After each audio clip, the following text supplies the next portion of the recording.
abeti banze moi sigamuke. Siko nous avons un contrat un concert par rapport à ce qu'il a fait, par rapport à ce qu'il est ou par rapport à l'album. Oui, moi il faire approuver les contraires, Kofi approuver les contraires, Kofi d'aller livrer des concerts, faire répartir. Il n'ose bien mis album, il n'a pas mis album là aucun malamment. C'est comme ça que ça se passe. C'est comme ça que ça se passe. Donc moi je crois que ce ne sont pas des albums, des mis à concert. J'y vais livre de. T'en as qui n'a pas de te mettre à concert à Cher le roi papa Shirazaka. News the King is the best. Subscribe. Et ce sont des impressionnistes. Des gens qui ont mis cet album, qui ont tourné aux États-Unis. Donc, quand tu as tourné aux États-Unis, les musiciens dormaient même dans l'aéroport. Et des concerts, pratiquement des salles vides. Et puis des concerts, ça est là en promotion. Et puis il y avait que la communauté, en fait, communauté africaine, les villes francophones. Mais ils nous ont donné l'impression comme si l'album débutait comme dans le jusqu'aujourd'hui, les concerts en question, tout le monde a un hôtel. Et puis, plus. News the King is the best. Subscribe. Œuvre, tu n'es pas comme le coup, tu n'es pas comme au cours, ça, a mis l'album, 6 mois après, a eu le contrat, a mis le calendrier. Il y a le côté à Moïse, depuis calendrier, quand vous allez arriver dans un concert, au lieu de livrer des chansons, il y a l'album où tu as mis et PC à un concert, non, à Obet Vanze Wakala, à Obet Vanze Sigamuke. Si nous avons un contrat, un concert par rapport à ce qu'il a fait, par rapport à ce qu'il est ou par rapport à l'album. Oui, moi, il faire approuver les contraires, Kofi approuver les contraires, Kofi d'aller livrer des concerts, faire répartir. Il n'ose bien mis l'album, il n'a pas mis l'album, n'a aucun malamment. C'est comme ça que ça se passe. C'est comme ça que ça se passe. News the King is the best. Subscribe. News the King est le meilleur. Abonnez-vous.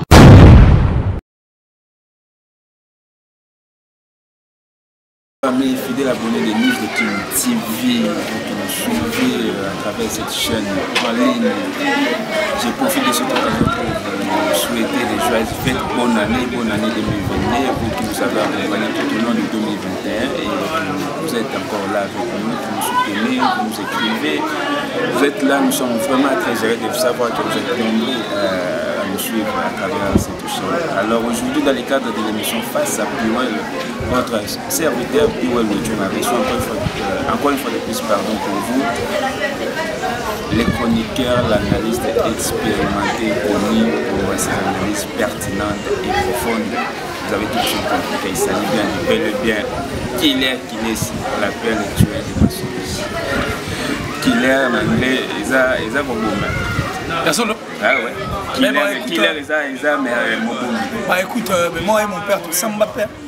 Parce que je ne voulais pas de ses prénoms, on a poussé le prénom, je ne voulais pas de ça, mais malheureusement, il a poussé ses arguments. Mais bon, il a gagné, c'est bon, mais Killer, le mien, ça s'écrit avec un seul M. Et puis pour lui, il dit que Killer, c'est l'abréviation de Kilesi. Donc tu es Killer Kilesi. Nadia. Voilà, parce que ça tombe. Mais je ne suis pas un tueur. Mais s'il faut te donner un angle où tuer, c'est bon.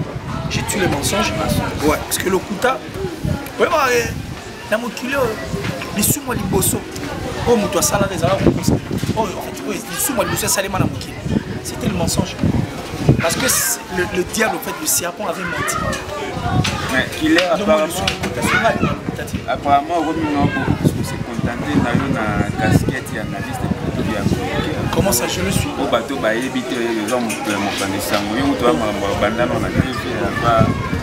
mais être journaliste pour toi, c'est quoi? Un analyste. Non, mais c'est l'ensemble de tout. Ce n'est qu'une question. Mais ces derniers temps, on te voit beaucoup plus. Mais oui, analyse, mais oui, parce que la présentation, il y a de bornés, il y a des bourriques, mais je respecte. Je veux m'expliquer. Il y a des bornés, il y a des bourriques, et dans le bon, on a un type de bourrique par rapport à ça, l'autoroute à la haute.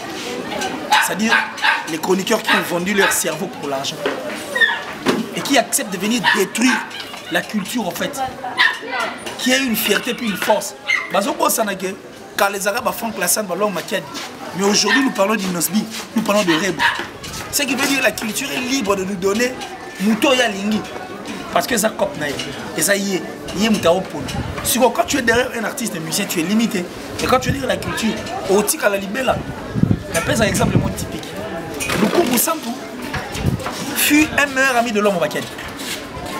Mais il va empêcher de faire un problème dans l'ombre. Et il va se plaindre. Il était rigoureux. C'est-à-dire, niveau et rigueur, dans un plateau. Ils oublient, parce qu'il arrivait à dissocier sa profession, la vie privée. C'est ce qui a fait sa force. Mais est-ce qu'aujourd'hui, ce n'est pas le cas? Au moins, les journalistes, ils ont chroniqué. Ah, yo Mikolo, danger, force, tout le monde m'a vu. Et ça n'a pas vu.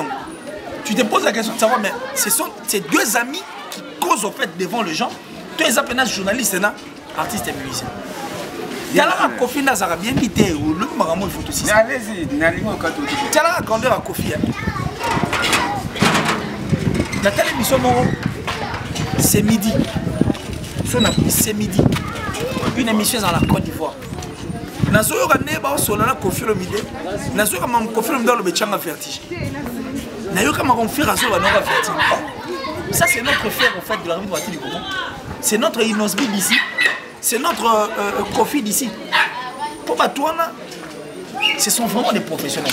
Ils posent des questions pour Luka et Bapena, qu'est-ce qui est caché derrière la tête des artistes. Mais sur l'année ligne, tu vois Kofi le midi la Kinshasa, on arrive du Congo.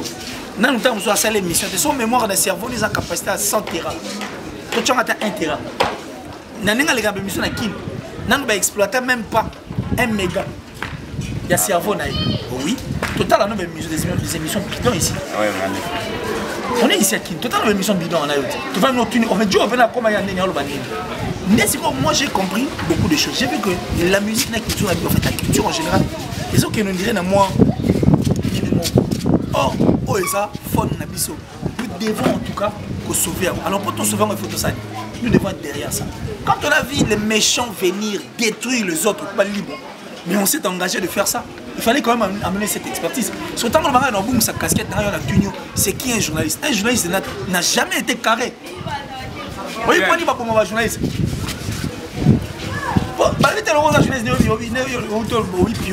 Face à Puel, donc ça dit sur la tirade Florette, Puel, tu es sérieux donc Puel, tu vois Puel, donc même si il vraiment faut le bango, parce que tu es Puel. Il faut vérité, critiquer, tu dois sortir, donc c'est un journaliste doit sortir la coquille. Tu es libre de dire ce que tu penses, mais à une seule condition, ce qui est gros, les ébatumusuites, ceux vexés batumusuites, mais tu restes dans la vérité. Si vous avez casquette, vous avez comment ça. Madame, je le pose la lati pose no pe no sala ngoto le bile comment le c'est érigé na défenseur ya culture to kutagamba mona. J'aime bien. Nous sommes là, défenseur de la culture qu'il est tueur de mensonges. Pour bander à Néasika.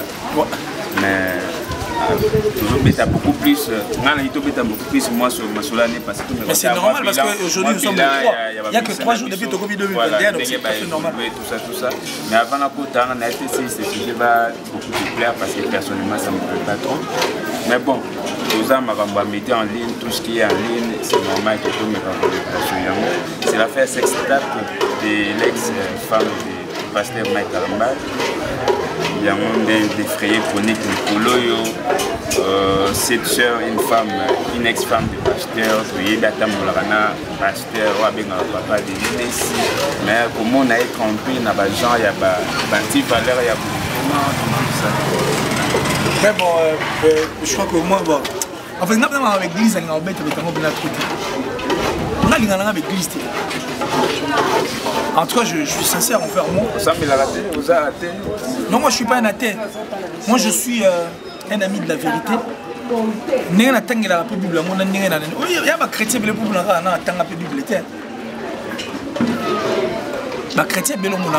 Bible.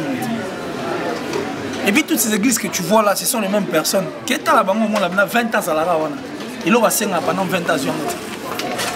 Parce que la plupart, ma prière en vérité, ma prière en esprit. C'est quand on prie en vérité et en esprit qu'on peut trouver gain.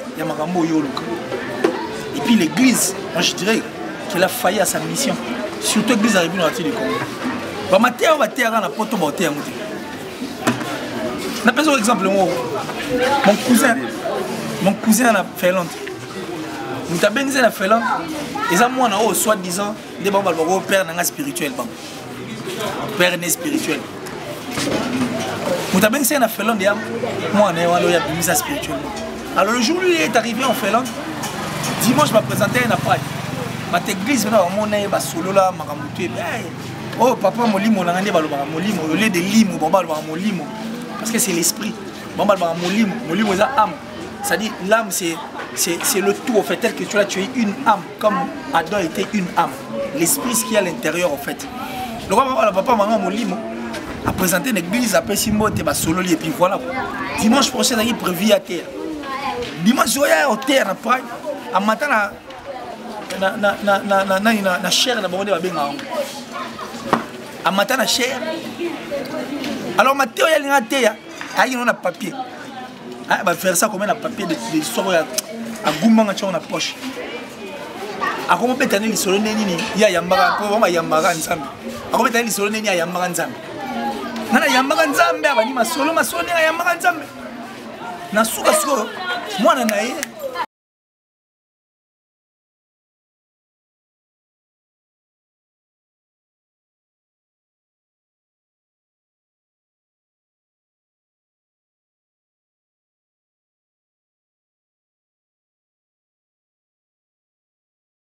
Moi, on est ce que tu as mis dans la tenue à Bissier. Mais, papa, mais lelo, Mathéo, on a qui a monté. Il est mort de lui-même. Il lui a dit, apparemment, Mathéo, on dirait ça pour qu'il ait ma place. Parce que si tu veux, quand il est arrivé à l'église, à côté, tu vas te faire bien. Tu vas te faire tu vas te faire tu vas bala bali des gens qui vivent mieux. C'est une femme qu'il faut respecter, mère de 2 enfants. Et puis si elle est là, c'est indépendamment de sa bonne volonté. C'est à cause des chrétiens, des méchants, des chrétiens boxeurs, ces pasteurs voyous rebelles. Ça dit si cette femme se retrouve là, c'est à cause des gens là. Mais bien sûr, tu dis qu'Amazon dans la Kina, j'arrive. Par rapport à Mike Kalambaye, parce que tout le monde Congo, c'est grâce à Mike Kalambaye. Lors du divorce, la majorité des personnes vont condamner Mike Kalambaye. Par rapport à Moramou, tu connais la sextape on peut dire qu'on est à Mike Kalambaye, ça la vie. On est à la veine. On est à la veine, on est à la veine. Qu'est-ce que tu es en train de dire? Mais on en a vu sur l'internet, nous avons vu. Nous en avons vu. Bon, tout le monde a dit c'était pas faussé. Comment on a terrain, on revient ici. Ça dit, sont ces gens-là qui divorcent. Pasteur, on a pas monde à mais ah, tu vas dire, maman, pas ta bazar. Je suis un scandale. À mi de un scandale, toutes ces femmes, batterie à ligne, ici, les aigles jaunes, on suit un scandale. Mais bon, moi, ils sont satanistes. Les pasteurs, ils sont des satanistes. Bon, pas sataniste, mais pour les bons satanistes, on est salé marathon. Quand il faut celle vous qui vous faites appeler, je tiens moi des pasteurs et puis. En fait, les églises a failli en tout cas, il y a une mission d'avant moi. Alors moi, l'église à moi, ça voilà, là c'était le point de vue de qu'il est c'est par rapport à la sextape de Péniel, voilà. Du coup, toujours bête à moi, toujours me rausser la. C'est une femme qu'il faut respecter. Il faut vraiment respecter. La maman de Zion, Shaddai. Il faut respecter. Et puis c'est un méchant en fait. Moi, comme ici, vidéo on a un niveau à moteur. Et puis il reçoit l'année là bien. Au moins ok, on laisse tomber tout. Nous sommes l'actualité musicale par rapport à l'année passée. Bon, pêle-mêle, nous avons bon moyen de retracer chez eux. Je parlerai directement il y a Fabrigas dernièrement na poto pour des concerts, ma famille se commet la Kiwana, la musicien la Kini concert comme il fallait. Après Anglana a attaqué, c'est beaucoup plus voir les comportements de son ex-poulain, s'il faut que je le dise comme ça, bien affilé. Oui, l'image c'est manqué visiblement sans se cracher et puis là abandonné pour s'excuser auprès des fans d'après par rapport à la vidéo à ça. Comment vous jugez le comportement de l'immaturité ou bien bon musique et église de l'arabe? Bon, musique et église, mais moi je pense que le clash est arabien, le clash est très bien. Le clash de la musique carré, mais tout le monde c'est bien. Mais tout le monde va clasher avant, tout le monde va clasher avant. Et puis pour bien clasher, il faut bien cibler pour clasher. Quand tu ne cibles pas, tu clash mal. So clasher ma bête, on se retrouve né ba câble aussi va se retrouver. Né Robin on me dit va se retrouver. Nenge ba tebele va se retrouver en fait comme ba clash. Pour vous clasher faut calculer mutuni faut clasher. Pour yo soza triangle il faut clasher mutu aza carré. Mais mutu aza carré a clasher mutu carré te pour aussi mbaté. Tu vois ce que je veux dire? Alors Bina Filet doit faire très attention. Parce que comme un full boss, Bina Filet, ils ont pas fabriqué ça. Ça c'est sûr. Certes, talent n'a pas mais ils n'auront pas fabriqué ça. Donc, tout le bataille est père musicalement parlant, mais dans Nenga Bamakam, il doit éviter ça. Parce que la plupart des bateaux va soutenir. Il n'a encore rien fait. On doit l'aider. Il n'a encore rien fait. Il n'a que 2 albums. Album, certes, c'est bien. Mais ce n'est pas toutes les chansons quand même où il doit nous donner des concerts proprement dit. Et puis il doit nous sortir des artistes et des fabriquer à salaire. Enfin des fabriquer ça permettait que nous qu'il oh bien filé. Il peut faire ça à son tour dans l'orchestre. Le chemin est encore long. Il doit parcourir un long chemin. Alors il doit éviter le long. Alors qu'il est tout le monde au bétail, solo et à légende vivante. Vous êtes analyste chroniqueur, vous êtes au quotidien dans le monde où vous avez la possibilité de révéler tout le monde. Comment expliquer Kofi Olomide, bientôt 63 ans d'âge? Non, toujours 63 ans. Il est dans le 69, il est 66. Kofi est dans le 66. C'est vrai, je me suis peut-être trompé, mais comment on a vraiment pas un âge. Mais sur le plan professionnel, il est resté le même. Jusque-là, au sommet de son art. Tout le monde a un légué. Peu importe, malgré ma campagne, on a justice, on doit arrêter à venir de courir. Mais c'est ça qui m'a beaucoup aidé. Il a continué à travailler. Il est resté là où il a toujours. C'est que Wana qu'il est bien en tant qu'analyste. Qu'est-ce qui fait que le vieux soit toujours là où il est? D'abord, on a perçu par rapport à moi. Et puis je dirais autre chose à la fin parce que je ne serais vraiment pas en mesure de te dire tout ça. Il est discipliné. Il aime ce qu'il fait, il aime ce qu'il veut. Et puis Kofi s'imprègne dans ma ramelaye. À ce genre, il y a un patron comme on l'était. Ça dit soit tu as moi parler, ana moi cash nega bo. Allez, Amélie qui s'est remis à l'ibumine. Donc, il y a avant d'arriver sur le plan, il sera chingou bana masanga ba mastani baye. Azoli rangu ba zolo ba. Donc, il pour sa vie et c'est limité là. Kofi aime la perfection. Et puis Kofi, à la ramené à la loupe. Imaginez que nous tourner une émission, on a révélé le rongwa. Tu as tourné une émission, tu as tourné une émission là, tu es la palais. Tu as goûté tout, c'est qui tu mets ma solo parce qu'il est comique. Tu peux rester toute une journée avec Kofi Olomide au Segara. On est arrivé pour tourner l'émission, ils nous disent qu'on devait faire Bani Bani. Hier, moi, de la place de retourner. Baba Tchele qui tu vas vite, qui tu as vraiment pardon. Quand on a demandé, maintenant on a 5e soir, on a rapide. Il y a un qui tu as, il y a peine, on a bien. Tout ce qu'il disait et tout ce qu'il faisait, donc ça dit est tombé à pic. Il vous dit non, pour le bien. On avait 2 caméramans s'il vous plaît. Bah, on va mieux une encore pour. Mais est-ce qu'on a sauté l'habité? Fond ça bien, tout ça on a fond, bon, on a rendu ça. Mais les kits, là, on a fond. Ça dit, il a zone à la loupe. C'est parce qu'il sait, mais il s'y connaît et puis il sait ce qu'il veut. À ce qu'on a un bateau, attends ça, Mazo fourni mais fort à continuer. Aujourd'hui, il est là en train de danser, il est là en train de nous faire des danses. Mais contrairement à l'artiste, soit comme il a moins succès, soit comme il a moins popularité, il y a un concert à Robin, à Souité, à Oyemba, au Français, Souité, à moi, j'ai un commis, à boîte, à nos monnaies, voilà. C'est ça en fait d'être. Mais maintenant, s'il faut aller plus loin, on doit y remettre, on doit ramener Bissio. Au fur et à mesure, il doit nous écrire un livre. Certes, c'est le travail. Succès, oui. Mais il faut s'habiller sur le secret. J'ai comme l'impression qu'il y a déjà face à face. À plusieurs reprises. À Segara, si on a vu ça, vraiment, je peux le faire. Espérons. Donc, on espère qu'il le fera. Un livre pour qu'il nous explique en fait le secret. Il y a Oizo Salakas alors à ça. Parce qu'il est hors série, mais il continue toujours à faire, à fournir les efforts. Et puis à tout battre par record. Et puis il y a Bango. Ceux qui m'ont ramené, ils ont ramené au fond d'Aol. De l'autre bête à ma parce que le producteur, parce qu'on a le mot à Némoana. Et ça rappelle moi, genre. Il faut pas se dire, la soye ou ça. Ceux qui m'ont ramené à la guitare dans ce zone.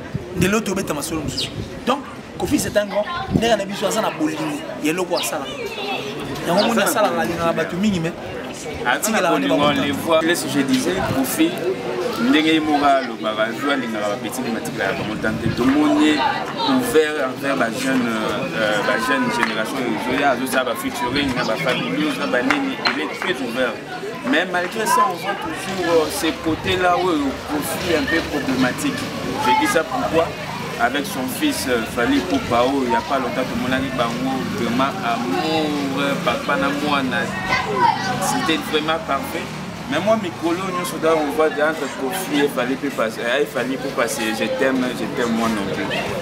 Froideur, moi qui ai le côté, Marabavi, Zalaki, on dirait à Zalaki, Wana, Kouéboué. Au moment où nous parlons, entre lui et son fils, en tout cas, courant ils appellent la BND, lui-même aurait révélé qu'il a souhaité un message, atteindre les messages d'anniversaire, mais avoir vu. Alors,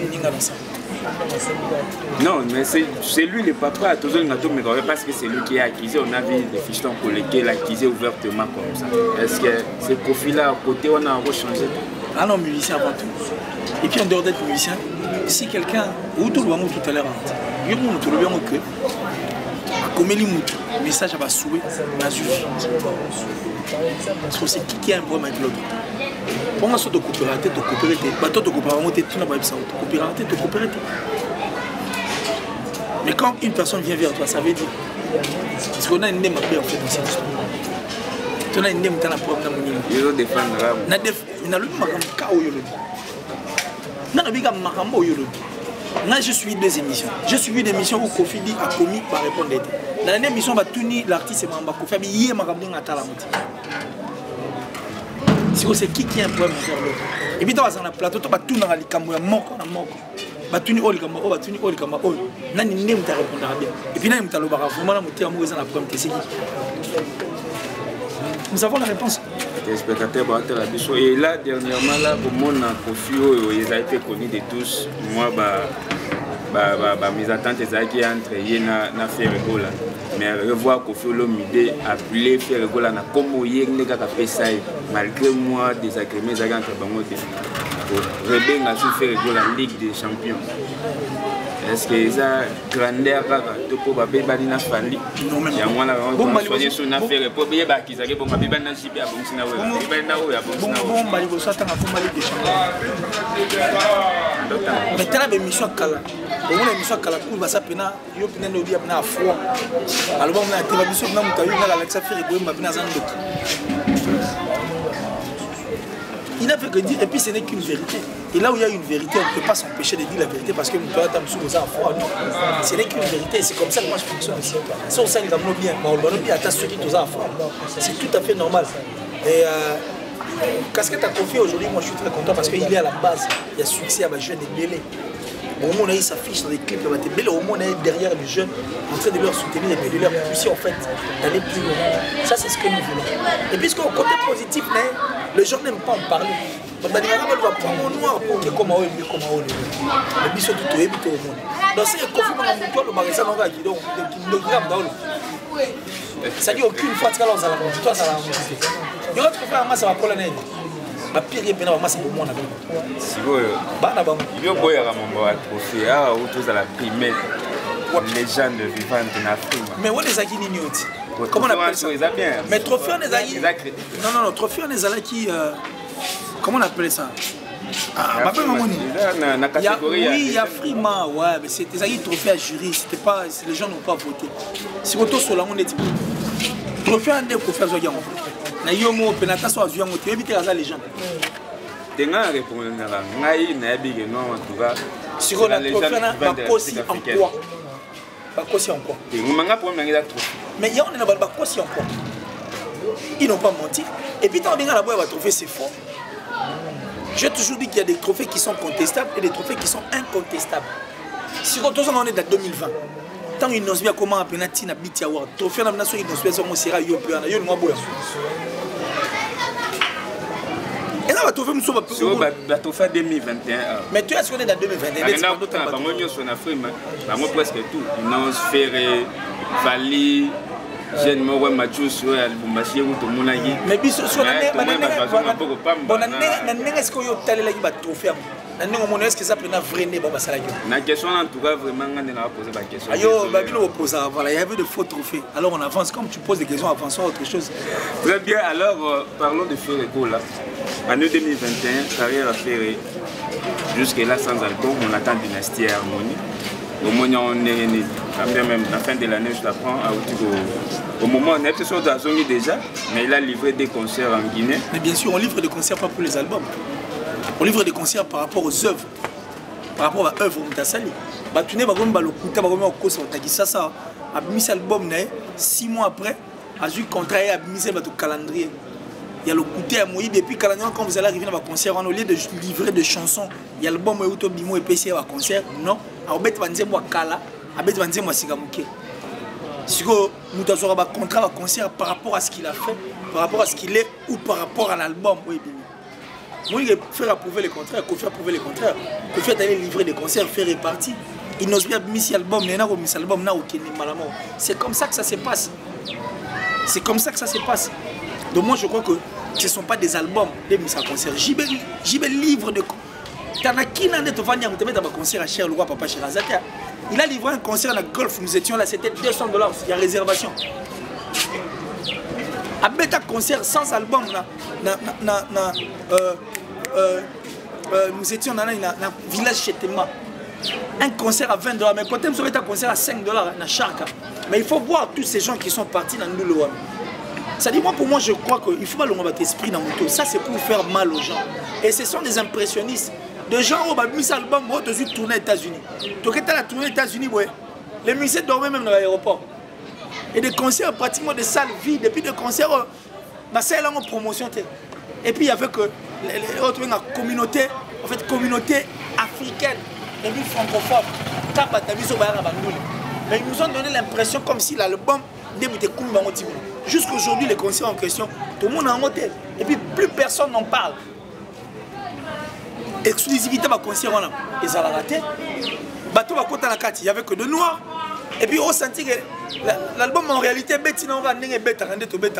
mais produire on en a vu ici et c'est comme ça que ça se passe aussi c'est pour faire mal aux gens dire qu'il y a sur la musique album et puis ça a un concert mais surtout il y a un concert il y a 10% il y a un deuxième album là mais le autre pourcentage il y a un album à calme ça c'est de l'impression pour faire peur aux gens donc moi je crois qu'on fera approuver les contrats il a livré des concerts sans album rien qu'avec 2 chansons on a marché parce que ça fera 4 ans depuis que Ferré n'a pas un album papa qui livre des concerts 10 ans sans album on est 11e année qu'on fait livre des concerts sans album pour les gens n'est limité donc ce sont ces impressions là que nous ne voulons pas et puis on veut avancer puisqu'on parle de Ferrego là parce que le fait pour toi au monde qu'il a été nommé ambassadeur il y a ONG pour lutter pour la protection de la réserve animalière et puis la même année au monde a eu un concert pour à l'occasion il y a rumba congolaise qui est inscrite comme patrimoine immatériel dans l'UNESCO par an. D'après ils ont retombé déjà il y a l'album Harmonie. Si c'est pas le retombé de l'album Harmonie, ils sont le retombé en fait il y a Moussalo l'artiste à ça là. Retombé par album Harmonie dans le bimite est retombé par rapport non est-ce qu'ils ont moto déjà ils ont moto si tu m'avais compris lorsque cette question n'allait pas être posée je te l'ai dit parce que concert pour miser album toi mérite pour miser album non c'est faux ça c'est du mensonge on gagne en fonction de ce qu'on a fait ça c'est ce que Ferré a fait il a chanté il a mis musique à musique Nesika Liboso le roi Mamanzambi on aussi le roi Matabisi il a chanté il a produit beaucoup de choses avant et aujourd'hui il paye cash parce qu'il nous avait dit qu'il y a Okumba Rumba à bon port et c'est fait la rumba aujourd'hui patrimoine immatériel et UNESCO tu le sais et aujourd'hui tu as dit que Hazard ambassadeur il y a Wildet voilà c'est par rapport à ce qu'il a fait le pays cash et ça par rapport à Harmonie Harmonie va venir par rapport à Ferrego là aussi voilà en décembre toujours va nouveauté et belé pendant ndenge to mesana na musique parce que en décembre vous battez les bino à bilo na marché na habité sur le temps déjà même décembre la ndaki Kulumba ya Robinho En fait, moi je crois que je ne vais pas me voir la face. Depuis un certain temps, on a concert avec une musique héritière. Je l'avais dit, générique, on a deux rumba moi bien. On a parlé moi bien. Comme les Benanzé moi bien. Après, tu as moi deux rumba moi bien. Tu as marché sa promotion, peut-être qu'il va revenir parce que ça remonte à beaucoup de temps qu'aujourd'hui Robin n'arrive pas à captiver. Quoi. Tu vois ce que je veux dire? Depuis Tilelo, il n'arrive pas à captiver. À Zong Sanon, il m'a remboursé. À recadrer nos bâtir, et puis au salaire bien. Parce qu'il a encore beaucoup trop à faire. Nous, on connaît Robin, musicien, chanteur, et non l'animateur actuel que nous avons. Robin a beaucoup de choses à faire. Il a des concerts à livrer, il a des artistes, émissions, après, on m'a salle. Tu penses qu'affaire Sextep Péniel et pour l'actualité à Montpellier 06, il y a un des autres dans la réseau social. Mais il faut pas aller par le moment. Oui, Kundi a matière viande. Jet on a une fois qu'il y a qui va Cameroun qui va Guinée qui n'est. Neni le battu avec Togoye Bamolaï nayo, Togoye Bamokuse nayo. Et Dieu, c'est la prière de tous les jeunes aujourd'hui. Les gens qui n'ont pas la bouille, donc ça dit et Dieu on est sommes sangai. Ça dit n'a pas la main dans la main donc ça dit et Dieu. Soukana chan. Babi nous salingagi asala moi comme moi qui l'ouvert moi balo babol mala bombe koki. Bomba liboso. Non, c'est bon à embander à mikolo kasi. Yoga na wa top model. Soukana chan mère le long fort. Top model. Soukana na kamone na tibango de top model. Soukana chan. Diversité ça nous a prouvé qu'il est fort. Azoris, après on a Diamond Petit. Après on a Damso, après on a Bassel Petit. Mais tu vas ta face, ça esprit. Alors comme ça goma trop, ma quelle heure on prend envoyer ça les oreilles. Il y a un monde a vu ça beaucoup mortel. Bel album. Mais est-ce que Killer, pendant que Mionge mit des mots et tout ça, c'était vraiment important pour hériter Yarubimsa au niveau générique au oui, mais c'est la musique. La musique, c'est la musique. Il est comment on appelle? Il a sa maison de production qui est David Mosso. C'est tout à fait normal. Il y a des artistes et musiciens. Il y a un contrat. C'est le label qui va comprendre que tu es la minute où il faut ça. Ça, ça n'a rien à voir en fait. C'est le label. Il n'y a pas de problème. C'est Mia, j'ai hérité. Quand hérité, l'héritier, mais Mélanie, il s'est appelé. C'est bien qu'il est clé. C'est là nous sommes, vous comprendrez que nous sommes en train de survoler l'actualité. Nous avons fait le mail bon. La cadre il y a offert plaisir parvenir l'actualité ainsi, voilà. Nous avons dit que c'est pas sorcier, il y a un album. Maintenant là, c'est le grand travail que nous devons faire. Nous, comment on a un cerveau pour l'argent, pour des miettes. Pour un cerveau qui ne pense qu'à l'argent est un cerveau d'un pauvre. Le cerveau il est pauvre. Si quand on est chaîne de vraiment, c'est pas sorcier. Yo souvent la TV me devait dire ça.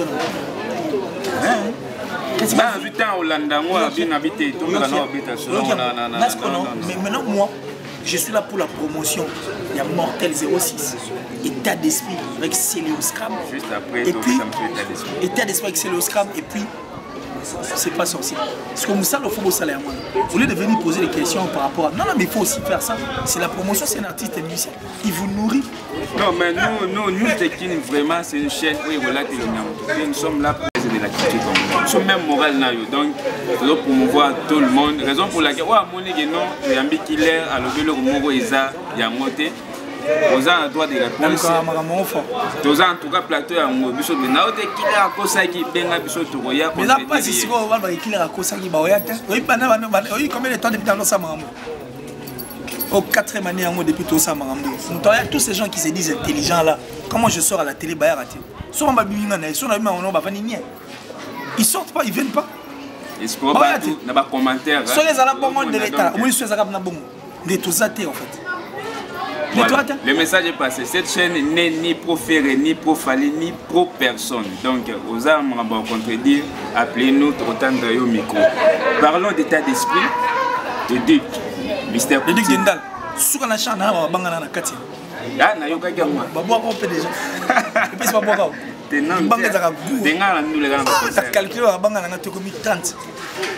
30 mabang. Kitoko mo. Oh les hommes. Tela na bino 30 mabang. Donc, eux sont légende. Non, c'est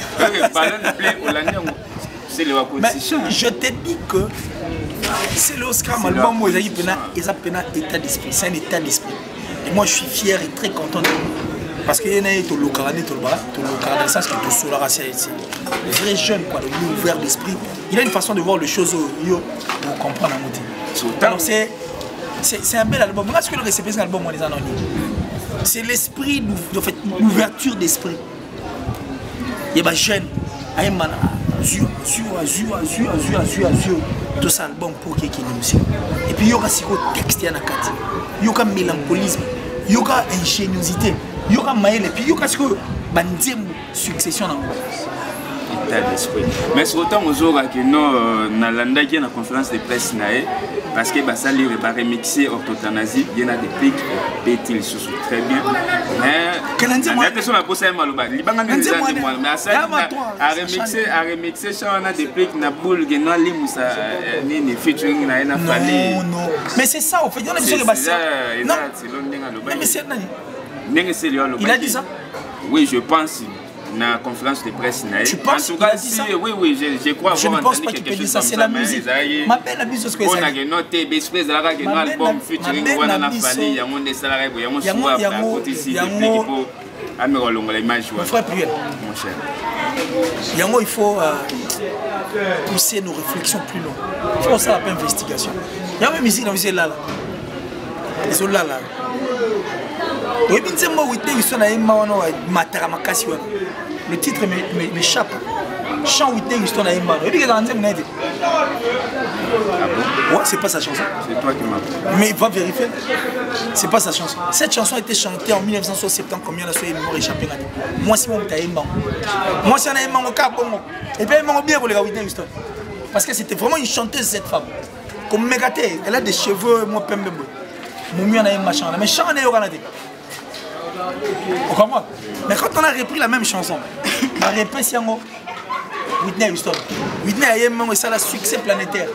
Mais cette femme-là était bien contente de voir Whitney chanter cette chanson. À remercier et pour dire que merci pour ce que tu as fait. C'est ça l'esprit en fait. C'est l'esprit qui n'existe pas ici. Je ne sais pas si je me fais comprendre. Oui, je me fais comprendre. Baleine, blé, clip, texte, mélodie. Si dans l'Anzamia, on a toute une émission. On s'est fixé en vu qu'on on va se fixer en début pour l'état d'esprit. Il y a c'est Oscar et ça l'a bien. Mais dernière question sur les nouveautés. On a eu un par rapport à Bolos, à Déplique Pomba. Mais Bolos, on a eu. Mais Bima est déjà depuis les 29. Depuis le 29. Je n'ai pas encore écouté, je vais écouter. D'ailleurs, depuis que c'est moi, c'est plus qu'un frère. Prochainement, on en parlera, puisque le temps on l'a dans. Alors, très chers abonnés, c'était un plaisir pour moi de vous avoir présenté cette émission, une entretien dans laquelle nous avons survolé l'actualité musicale, pêle-mêle comme ça. J'espère que vous avez aimé avec Kiler. Kiler, il y a toujours des nouveautés. Sagesse, l'intelligence, ça dégagera certainement. Vous avez beaucoup aimé. Kiler, avant de clore un mot. La sorcellerie n'est pas un travail d'équipe. Si tu es sorcier, reste sorcier seul. De côté 2022, la sorcellerie n'est pas un travail d'équipe. Si tu es sorcier, tu restes sorcier. Il ne faut pas associer les gens. Non. Toi, tu as tes points personnels. Merci infiniment.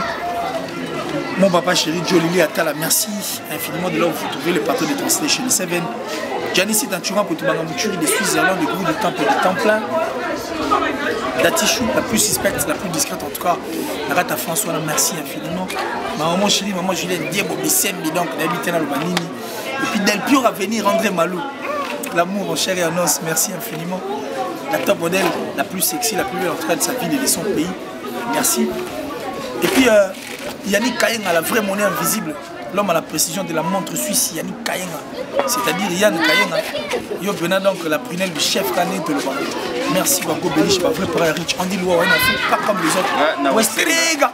Non, c'est la dédicace na Moko Eric Moudewa Mouchengezi, chef d'agence. Eric Moudewa Mouchengezi. C'est Gom, très puissant. Eric Moudewa Mouchengezi. Ah, Eric Moudewa Mouchengezi.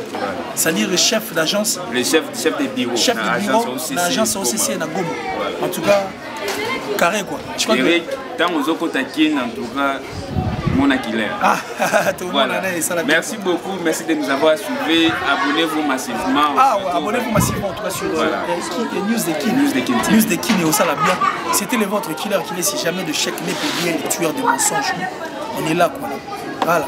À la prochaine.